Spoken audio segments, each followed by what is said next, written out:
군인권센터 임태훈 전 소장 나오셨습니다. 어서 오십시오. 안녕하십니까. 네, 막 숨쉴 겨를도 없이 뛰어오셨어요. 네. 그 야권, 그러니까 민주당이 한 그 비례위성정당 더불어민주연합의 국민 후보 공모에 지원을 했습니다. 네. 왜 정치하시기로 마음을 먹으셨어요? 제가 27일까지는요. 네. 행사 준비하느라고 변희수 하사 3주기여서 네. 저희가 이제 변희수 재단 만드는 일을 하느라고 그날까지도 이런 공모가 있는 걸 몰랐고 네. 그날 저녁 뒤풀이장에서 출마해보는 게 어떻겠냐라고 해서 구성원들이 바삐 움직였고 네.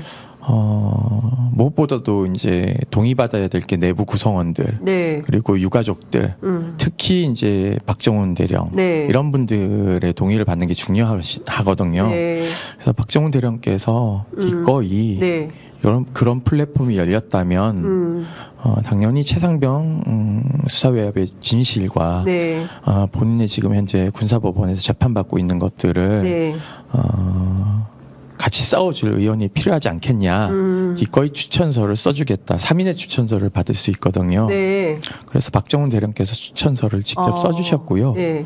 또 서지현 검사께서도 흔쾌히 서지현 검사. 네, 전 검사죠. 예, 전 검사. 네, 검사님께서도 박정훈 대령. 박정훈 대령 그리고 박승열 목사님 4.16 연대 공동대표이시죠. 예. 박승열 목사님은 제가 또 기독교 교회협의회 인권상을 예전에 네. 받았기 때문에 네. 저의 활동을 굉장히 많이 지켜보고 있던 분이시기도 합니다. 네. 그래서 세 분께서 고맙게도 네. 추천서를 써주셨고요. 예. 그리고 저희 내부 동의 절차를 밟는데 또 시간이 많이 걸려서 군인권센터 내부. 네, 왜냐하면 뭐 이게 운영위원회 사직임을 하면 운영위원회가 이걸 의결해줘야 되거든요. 예. 그리고 저희 이제 고문님으로 계시는 또 두 분의 전직 대법관님과 한 분의 대한적 십자사 총재님이 계세요. 네네. 이분들까지 제가 또 이렇게 말씀을 드려서 동의를 받아야 되는 거기 때문에 과정이 좀 길었고 이게 한 게 맞는지에 대한 부분을 또 저희 내부에서 점검하느라고 많이 시간이 긴박하게 돌아갔습니다. 사실 이제 전 그 윤미향 의원의 사례를 보면 네. 할머니 한 분께서 반대를 너무 강력하게 하셔서 네. 소란이 상당히 있었던 네, 거 아닙니까? 네, 사실은 이제 그 내부에 문제가 없도록 왜 네. 이렇게 출마해야 되는지를 충분히 설명을 하고 네. 박정훈 대령이 그 추천장을 써주셨다고 하니까 네, 네. 이것은 진짜 뉴스다라는 생각이 좀 듭니다. 네, 네. 국민후보 선정은 어떻게 하게 되는 건가요? 국민후보 선정은요, 우선 네. 제가 알기로는 공지되어 있는 걸 보면은 36분의 심사위원이 네. 심사를 하도록 되어 있습니다. 그래서 이분은 뭐 공정하게 잘 해주실 거라고 믿고요. 네. 또 무엇보다도 시민사회 선배분들이 또 이러한 장을 열었기 때문에 네. 아마 많이 굉장히 신경 쓰지 않을까라는 생각을 하고 있습니다. 그래서 공정한 심사를 통해서 12명이 이제 뽑혀지면 모든 국민들이 네. 생중계하는 그 오디션 방식으로 하기 때문에 국민 오디션 방식으로 네, 그래서 국민 모든 분들이 참여해서 저에게 투표를 하실 수 있어요. 이게 20% 반영이 됩니다. 그리고 전화 여론조사가 30% 그리고 아까 말씀드린 36분의 심사위원들이 50%를 차지하기 때문에 오늘부터 아마 50명을 추릴 겁니다. 그리고 화수요일에 12명을 추려서 네. 3월 7일에 이제 발표를 12명을 하면 네. 아마 그때부터 뭐 이제 그 치열한 선전전이 예상이 되지 않을까라는 그렇군요. 생각을 하고 있습니다. 그동안에 이제 그 가수 뽑는 오디션에 익숙한 그 국민들께서 네. 이번에는 어떤 분이 우리를 대표해서 국회로 들어가야 되는 것인가를 네. 놓고 국회의원 후보 내석이죠. 네. 시민사회에 배당된 내석을 두고 국민 오디션을 하는 방식으로 이거 언제 하는 건가요? 10일 날 합니다. 3월 10일 오후 네. 1시 네. 네. 공개 오디션을 하게 됩니다. 이거 뭐 다 생방송 되니까 저희도 뭐 받아서 그걸 생방송을 하도록 하겠습니다. 많은 분들이 함께 참여해서 어떤 분들이 우리의 대표로 국회로 가면 좋을지 결정을 하는데 도움이 좀 되면 좋겠다라는 생각이 좀 듭니다. 임태훈 소장 그동안 사실은 그 억울하게 군 안에서 돌아가신 그 자제분들의 유족분들하고 함께 활동을 많이 하셨어요. 기자회견도 보니까 네. 예, 유족분들이 함께 하셨더라고요. 네, 윤일병 어머니께서도 함께 해주셨고 또 오늘 이해람 중사 아버님이 오셨어야 되는데 지금 건강이 너무 많이 안 좋으세요. 아이고. 왜냐하면 사실은 이제 거의 창자 30cm를 이렇게 끊어낸 수술을 했기 때문에 그 부작용 때문에 좀 힘들어하시고 지금 무엇보다도 장례식이 안 끝났어요. 빈소 차려져서 거기에 계속 이해람 중사 거기에 계속 계세요. 거기서 숙식을 다 해결하시기 때문에 아이고. 지금 오늘 병원 가셨어요. 그래서 이제 못 오셔서 너무 미안하다는 말씀하셨고 그 외에 지금 유족들도 홍정기 일병 우리 한동훈 장관이 만나서 그렇게 잘하겠다고 약속했던 홍정기 일병 어머니도 흔쾌히 오셔서 또 지지해 주셨고 다른 유족들도 또 많이 오셨습니다. 그래서 유족들도 이제 뭔가 이렇게 제가 국회에 진출하게 되면 국군 장병들의 생명과 안전이 한층 더 두터이 보호받을 수 있으니 우리 자식과 같은 죽음이 없게 해달라. 그래서 지금 안심하고 군대를 보낼 수 있도록 좀 노력해달라는 취지이고요. 또 무엇보다 박정훈 대령 지켜달라. 최상병 사건의 수사 외압에 주체들을 다 처벌하게 해달라라는 이제 심정이고요. 제가 또 국회에 가면 다른 일들도 할 수 있지 않을까 생각하고 있습니다. 예를 들면은 지금 제가 학자금 대출도 군 복무 기간에 이자 면제하는 걸 추진해서 통과시켰고 그리고 무엇보다 핸드폰. 핸드폰을 관찰을 시켰습니다. 예. 그래서 우리 전국에 계시는 부모님들과 친구들과 애인들이 장병과 소통할 수 있도록 창구를 열었다. 예, 창구를 열었다. 전 이거는 제가 10몇 년 전에 얘기했을 때요. 자살률이 많이 떨어졌다고. 구타가혹행위 이것도 많이 떨어졌고요. 그래서 이런 소통하는 군대, 철회장막이 아닌 군대, 이런 군대를 만들어야지만이 민주시민과 함께 우리의 공동체를 지킬 수 있는 튼튼한 국방을 이룰 수 있다고 저는 생각하고 있거든요. 그런 보편적인 인권이 확산될 수 있도록 노력하는 것이 제 임무고요. 또 하나는 정치적으로는 그렇습니다. 제가 사퇴하던 날 공교롭게도 이 수사외압의 주체 중에 한 명인 임종득 안보실 2차장이 경북 영주 봉화 영양에 단수공천을 받았어요. 그러니까 이분들이 지금 다 국민의힘 지도부의 전폭 지지를 받아서 신범철 전 국방부 장관은 천안에 지금 단수공천을 받은 상태고요. 얼마 전 위수령 우리 계엄해서 박근혜 촛불 시민을 무력 진압하려고 했던 구홍모 전 수방사령관도 인재 영입으로 한동훈 비대위원장이 막 잠바를 입혀주더라고요. 근데 제가 알기론 이분이 김용현 경호처장 국회의원 때린 사람 있잖아요. 이 사람의 아주 친분이 두터운 사람이다라고 들었는데요. 지금 또 여러분 기억하시겠지만 예전에 국방부가 군에 반입하면 안 되는 불온서적 지정한 적 있죠. 그 불온서적 사건을 주도했던 고석이라는 사람이 있습니다. 이 고석 장군도 지금 공천을 받았어요. 이 네 분이 국방위에 입성한다고 생각을 해보십시오. 너무 아찔하지 않겠습니까? 우리 자식들이요 안전하고 군대에 가서 안전하게 부모의 품으로 돌아와야 되는데 이런 악의 축 비슷한 사람들이 들어가서 박대령도 지금 감옥 보내려고 하는 실정이기 때문에 이 폭주를 막아야 된다. 윤석열 정부의 폭주를 막을 수 있는 지렛대로 제가 좀 역할을 해보고자 출마를 한 것도 있습니다. 제가 만약에 후보가 돼서 그 유세를 할 수 있다면 저는 전국적으로 다니면서 특히 이분들이 나온 지역구에 가서 정말 열심히 제가 국민들을 설득시킬 수 있다. 그리고 수도권에서도 이런 무도한 반헌법적인 국가범죄를 저지른 대통령을 엄단해달라고 전 전국을 다니면서 호소할 수 있는 역할을 하고 싶다. 그것에 미랄이 되고 싶다. 민주진보 진영의 승리를 좀 가져다 주는데 조금이라도 저는 역할을 하고 싶다는 심정에서 제가 오늘 출마를 하게 됐습니다. 아유, 임 소장님이 이게 눈빛이 너무 간절해가지고 제가 그 눈빛을 보니까 말문이 막히는데 지금 말씀 주신 대로 구홍모 전 수방사령관 이분이 사실상 인재 영입으로 이분은 그러니까 사실상 비례가 예약된 분이에요. 이분은 저를요. 네. 고소를 했던 분이세요. 고소를 했죠. 왜냐하면 저희가 위수령을 네. 왜냐하면 서울시경에 네. 수방사가 방을 하나 네. 잡아놓고 예. 서울시내 집회현황 당시 박근혜 탄핵 시위에 예. 시민단체 동향까지 다 파악해서 기무사에 줬거든요. 예. 그래서 저희가 그걸 폭로해서 위수령을 선포해서 네. 계엄령으로 확대하려고 하는 계획을 저희가 폭로했더니 예. 저를 바로 즉시 예. 마포경찰서에 고소를 했더라고요. 예. 그래서 당연히 제가 무혐의가 났겠죠. 예. 그리고 이분도 무혐의가 났던데 그건 뭐예요? 그렇죠. 왜냐하면 예. 조현천 네. 기무사령관이 예. 내란 음모가 아니다라는 얼마 전 서부지검에 네. 처분이 있었기 때문에 예. 사실은 다 지금 그 쿠데타 일으켰던 세력들에게 예. 검찰이 면죄부를 준 겁니다. 검찰이. 예, 예. 그렇기 때문에 이것도 저희가 불기소 처분장을 예. 다 들여다보고 있거든요. 예. 그래서 아마 군인권센터가 추가적으로 네. 고소라거나 항고를 할 계획이고요. 네. 이것도 사실은 검찰이 지금 다 봐주기식으로 가고 있거든요. 예. 그렇기 때문에 이런 것도 좀 바로 잡아서 예. 조현천 사령관과 그 예. 이제 수하들이 네.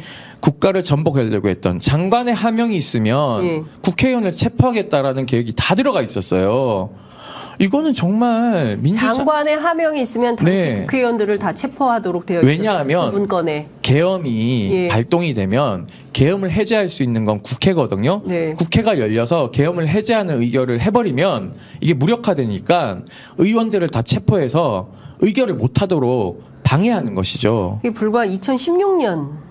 네, 맞습니다. 서울에 보면 보셨겠지만 네. 그 계획 문건과 아주 흡사합니다. 왜냐하면 오래됐으니까 기무사 내부에서 이걸 아는 사람이 없는 거예요. 그래서 그 당시 전두환 노태우가 쿠데타 일으켰던 그 시기에 근무했던 나이 든 분을 데려와서 네. 이 문서를 작성했다 그러더라고요. 그러니까 예컨대 지금 임태훈 소장 말씀대로 이분들이 그러니까 구홍모 그리고 그 고석 그리고 임종득 신범철 신범철 이런 분들이 살아 돌아가면 사실상 쿠데타 세력이 다시 부활하는 것과 마찬가지다. 그리고 이분들은 윤석열 대통령의 네. 수사 외압을 네. 철저하게 이행했던 분들이라서요. 예. 윤석열 대통령과 함께 공범입니다. 예. 그러니까 이분들이 국회에 가면 한층 더 두텁게 예. 윤석열 대통령의 친위부대 역할을 하겠죠. 예. 그렇기 때문에 국민 여러분의 예. 정말 표로서 심판을 해줘야 된다.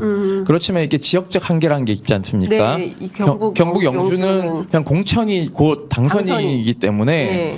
거기는 누가 나가도요 네. 떨어집니다. 그렇기 때문에 결국은 특검을 통해서 네. 이 사람들을 다 이제 감옥에 보내야 되는데 네. 문제는 예. 방탄복을 입지 않습니까? 이 배지를 달면. 예. 그리고 또 하나는 특검법이 지금 4월 말에 패트가 태워져 있긴 합니다만 예. 사실상 얼마 전 쌍특검도 지금 예. 부결됐지 않습니까? 재표결이. 네. 이것도 사실은 의석이 굉장히 네. 많아야 네. 표결이 되는데 그렇다 하더라도 다시 제2가 오면 네. 법권이 행사되면 어려운 시기이기 때문에 네. 그렇다면 특단의 조치를 의회와 시민 세력이 함께 네.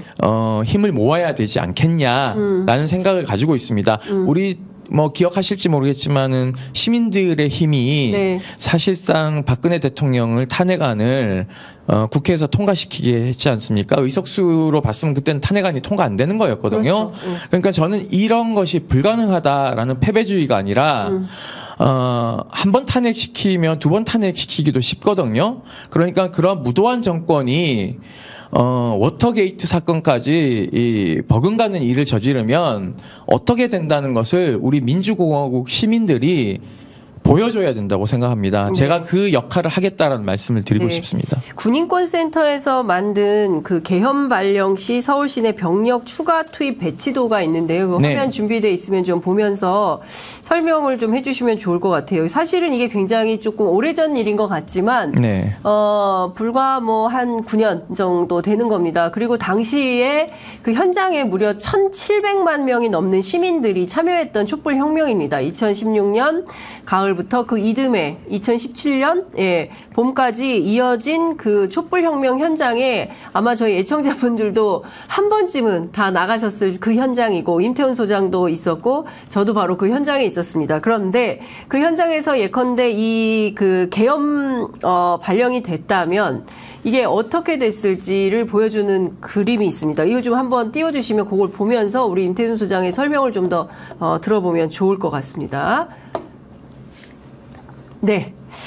자, 근데 사실 이런 거예요. 당시 이걸 처음 공개한 게 이철희 의원이거든요. 아, 이철희 의원님은 네. 요약본 8페이지를 네. 공개를 하셨지만 네. JTBC가 아마 단독을 한 걸로 아는데요. 네. 그 8페이지 모두를 공개하지는 않으셨어요. 네. 왜냐하면 뒤쪽은 병력 이동 사항이 네. 묘사되어 있기 때문에 이렇게 묘사되어 있지는 않고요. 네. 그림으로 네. 어느 부대 몇 개 병력을 어떻게 한다라고 되어 있는 문건은 군사 기밀이라고 판단하신 거예요. 네. 근데 저희는 쿠데타 계획은 네. 군사 기밀이 될 수가 없거든요. 반란을 획책하는 것은 그거는 알려야죠. 반헌법적 행위가 국가 범죄이기 때문에 네. 그것은 기밀 사항에 해당되지 않습니다. 네. 작게는 모두 탱크 부대가 북진을 향하게 되어 있는데 이게 예. 지금 거꾸로 내려오는 거잖아요. 예, 예. 그러니까 이게 반역 행위이자 이적 행위인 거죠. 예. 그렇기 때문에 예. 저희가 이날 밤 10시에 긴급 회의를 소집했어요. 상근자들. 예. 그래서 이게 제보가 와서 처음에 이제 알게 된 거죠? 네, 8페이지를 저희가 거의 동시에 입수했고요. 그래서 그러니까 이철희 의원실하고 자 지금 나오는 저 그림입니다. 네네, 저 그림을 보면 네. 살벌합니다. 이게 지금 종로 서울시청 서울 한복판에 이렇게 병력이 배치가 되는 거예요? 네, 그렇습니다. 왜냐하면 예. 34단 1개 여단 그리고 1공수 여단, 그러니까 특전사죠. 네. 그러니까 여러분 서울에 보면 특전사가 다 들어오잖아요. 그래요, 맞아요. 그리고 주변에 탱크 부대들이 다 들어오거든요. 예. 그러니까 노태우가 있던데 9사단이에요. 예. 9사단 병력이 다 들어오고 이래서 예. 이게 그때 당시하고 비슷한 룰의 형태인데요. 이게 보면은 주요 권력기관에 다 포진합니다. 청와대에 이렇게 네. 탱크를 40여 대를 배치하고 예. 그리고 헌법재판소에도 장갑차 14대를 이제 배치를 합니다. 예. 특히 청와대 같은 경우는 공수여단을 배치하는 거는 두텁게 이제 보호해야 되는 대통령이 네. 박근혜가 있기 때문에 그런 것이고요. 예. 그리고 강화문 일대는 구공수여단과 34단의 탱크 부대가 80대가 진주합니다. 탱크를 새벽 사이에 다 깔아놓는 거죠. 예. 그리고 국회에도 탱크를 40여 대를 가져다 놓습니다. 예. 그리고 서울정부청사도 예. 중요한 기관이기 때문에 권력을 장악해야 돼서 예. 그렇고요. 여러분 보셨겠지만은 당시 서울에 보면 국방부 쳐들어가잖아요. 네. 6번이 그때는 여기에 맞아요. 있었거든요. 예. 여기는 탱크 40대를 이제 투입합니다. 여기를 이제 장악해야 군 컨트롤 타워 역할을 하는 것들을 다 장악하고 있기 때문에 이거 외에도 전국으로 계엄을 확대하는 해서 네. 공수부대를 각 도로 어떻게 파견하는지까지 하는 것도 저희가 다 전개해 놓는데요. 예. 이걸 저희가 임의로 작성한 게 아니라 우리 그 활동가 중에 예. 해군사관학교 나온 해병대 출신 예. 대위가 있습니다. 방혜린 팀장인데요. 네. 방 팀장이 이 사단 내 자는 장교들이나 간부들을 다 밤 10시 넘어서 네. 두드려 깨워서 예. 왜냐하면 해병대하고 이제 육군하고 병력 구조가 조금 다를 수도 있기 예. 때문에 그걸 다 일일이 확인한 겁니다. 예. 이 병력 이동하면 얼마나 되는지에 대한 부분들을 제가 소상하게 이제 이렇게 그림으로 국민들이 알 수 있게끔 전개를 해드린 거죠. 그러니까 중요한 것은 당시 2016년 당시에 촛불혁명에 맞서서 군이 계엄 문건을 만들고 이것을 실행하려고 하는 계획을 세웠다. 네네. 물론 이게 실행되진 않았습니다. 이게 실행됐더라면 네. 진짜 큰일 날 일이었는데. 그렇죠. 그 실행 계획을 했다는 것은 네. 내란 예비 음모죄에 해당되기 때문에요. 네. 권한이 없는 기무사가 네. 장관에게 이를 보고하고 결재를 맡았다라는 것이 매우 중요합니다. 그럼에도 불구하고 왜냐하면 계엄의 권한은 네. 합참의장의 권한입니다. 네. 과거에 육군참모총장의 권한이긴 했죠. 네. 서울의 봄 영화를 보면 계엄 사령관이 육군참모총장이지 않습니까? 네, 네. 근데 합참의장이 네. 권한을 갖는데 그 당시에 합참의장이요. 비육사 출신 이순신 장군이었어요. 그러니까는 이 사람을 포섭하기 어렵다라고 판단해서 예. 합참의장을 제낀 거죠. 예. 그래서 사실은 이 문건이나 내용들을 보면 예. 계엄사령관을 이제 이상하게 합참의장이 아니라 예. 육군참모총장으로 예. 하는 예. 계획 문건도 있습니다. 그리고 언론을 통제하는 방식도 다 들어가 있고요. 그리고 많은 분들이 이제 아니 요즘 핸드폰도 있고 인터넷이 있는데 그거 불가능하지 않아요라고 하는데요. 정부 기관들은 이 정보기관들 이런 데는 각 통신사들 다 들어가 있기 때문에 셧다운 시키면 군 통신망을 제외한 민간망은 다 다운됩니다. 먹통이 된다는 거죠. 그 사이에 병력을 다 이동시키면 새벽에 1시간에서 1시간 반 사이면 병력 다 들어옵니다. 그렇기 때문에 불가능하지 않습니다. 그러니까 너무 기가 막힌 일이에요. 정말 있을 수 없는 일인데 이런 게 실제로 진행이 됐다고 한다면 얼마나 기가 막힌 상황이 되는 겁니까? 그리고 영화를 보시면 아시겠지만 합수본부장이 기무사령관이 하기 때문에 당시 보안사령관 전두환이 했죠. 사법권을 다 틀어집니다. 왜냐하면 계엄을 하면 군사재판을 하게 되어 있고요. 그럼 군사법원에서 하죠. 검찰도 군의 통제하에 들어가고 경찰도 군의 통제하에 들어가기 때문에 막강한 권력을 쥐는 것이죠. 그러니까 지금 그런데 이분들은 어차피 들어가도록 되어 있어요. 구홍모, 임종득, 신범철 그리고 고석 이런 분들은 사실상 그 당선권 안에 있는 분들이라고 봐야 되고 맞습니다. 그분들이 국회에 이제 들어가서 국회 국방위의 포진이 될 가능성이 높은 거고 그쵸. 그에 맞서서 이제 민주당이나 이제 진보 진영에서 어떤 분들이 준비가 되고 있는지는 좀 지켜봐야 될 것 같다라는 생각이 좀 드네요. 장군 출신 분들이 준비를 하고 있는 걸로 알고 있어요. 그런데 저는 그분들의 역할도 저는 필요하다고 생각합니다. 필요하죠. 하지만 이렇게 또 군인권 영역에서 저희가 군대하고 이렇게 대척점에 있었던 점 지금 저희가 박정훈 대령을 지키고 최상병 수사 외압을 계속적으로 지금 대통령실의 연관을 폭로하고 있지 않습니까? 이런 역할을 하는 사람 한 사람쯤은 들어가서 맞짱을 뜨는 역할을 해줘야지만이 저는 박정훈 대령을 지킬 수 있다고 생각을 하고 있습니다. 자칫 잘못하면요 군사법원의 재판을 받기 때문에 박정훈 대령이 감옥에 갈 수도 있기 때문에 저는 그런 지킴이 역할을 하고 또 우리의 국군 장병들의 인권을 한층 두텁게 보호하며 또 무엇보다도 지금 정보기관들이나 이런 데 통제할 수 있는 제도도 좀 마련하는 역할을 해보고 싶습니다. 지금 앞서 말씀해 주신 대로 최상병 사건 관련해서 지금 그 대통령실 개입 의혹이 계속 좀 더 커지고 있는데 이 문제는 지금 언론에서 뭐 특정 언론을 제외하고는 특별하게 많이 보도가 안 되는 것 같아서 그거 관련해서 좀 어떻게 군인권센터가 준비하고 있는지 좀 말씀해 주시죠. 센터에서 지금 제 직무대행을 이제 김영란 사무국장이 하고 있을 텐데요. 이 사안에 대해서 실무적으로 너무 잘 알고 있고 판단도 잘 하고 있기 때문에 우리 김정민 변호사님이랑 같이 역할을 잘 할 거라고 보고요. 저도 이제 만약에 이제 후보가 된다면 그런 것들을 정치적 의제로 삼아서 열심히 할 수 있다라는 말씀드리고 싶고 아울러서 군인 직장 협의회 이런 것들도 반드시 필요하고요. 그리고 군무원들 이분들이 또 굉장히 을취급을 받습니다. 이분들을 위한 직장협의회를 만드는 법이나 이런 것들을 통해서 군대 안에서 상명하복으로 고통받고 있는 사람들을 저희가 좀 신경 쓸 거고요. 초급 간부들이 지금 수급이 잘 안 되고 있어요. 그렇기 때문에 초급 간부들의 이런 처우도 개선해야 되고 계급 정년도 좀 완화해서 군대가 좀 매력적인 직장이 될 수 있도록 만들어야지. 지금 병력 구조가 지금 자원이 없지 않습니까? 저출산 문제로 인해서 2025년도면 거의 절벽이거든요. 그런 것들을 저희가 또 제도화하는데 미랄이 되도록 노력하겠습니다.